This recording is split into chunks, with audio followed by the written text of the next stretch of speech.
The recent decision by the U.S. Department of Agriculture USDA to draw on a contingency fund to issue partial payments for the Supplemental Nutrition Assistance Program SNAP in November during the federal government shutdown is significant, but raises a number of concerns.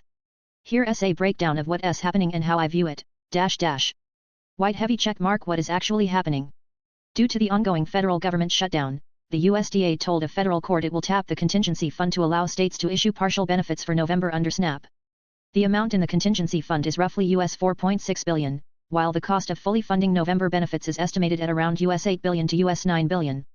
The USDA says the fund will be used to cover about 50% of eligible households' normal allotments.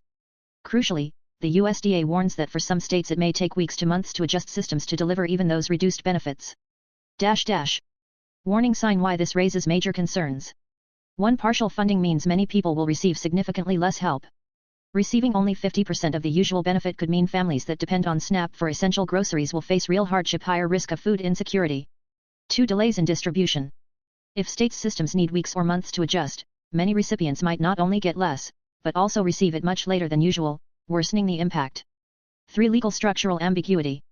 There's a dispute over whether the contingency fund legally covers regular benefit payments. The USDA at one point said the fund was not legally available for full regular benefits. Thus, while the court compelled action, the foundation of how the funds are being used remains contested. 4. Risk of cascading effects. If full funding isn't restored, future months e.g. December could face similar or worse disruption. Partially funding one month may become precedent rather than exception. 5. Impact on state budgets and food security networks. Some states may try to fill the gap themselves, others may not have capacity. Food banks, non-profits, grocery retailers all may be affected. Left pointing magnifying glass. My overall assessment.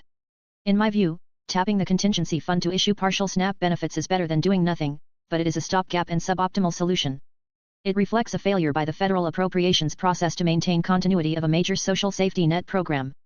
It's encouraging that action is being taken, and that recipients will get something. But because it is reduced and delayed, it shifts risk and hardship onto already vulnerable people. It may also erode trust in program reliability and create uncertainty for states and beneficiaries. Finally, if the shutdown persists or the underlying funding dispute isn't resolved, this could become part of a recurring pattern of instability. What to watch for? Whether full regular funding is restored or whether partial becomes the norm, how long individual states take to distribute the reduced benefit, and how recipients cope in the interim. Whether states step in with additional support, state-level funding, emergency food relief. How much the food security infrastructure, food banks, pantries, grocers is stressed. Possible legal legislative fixes to avoid similar disruptions in future shutdowns.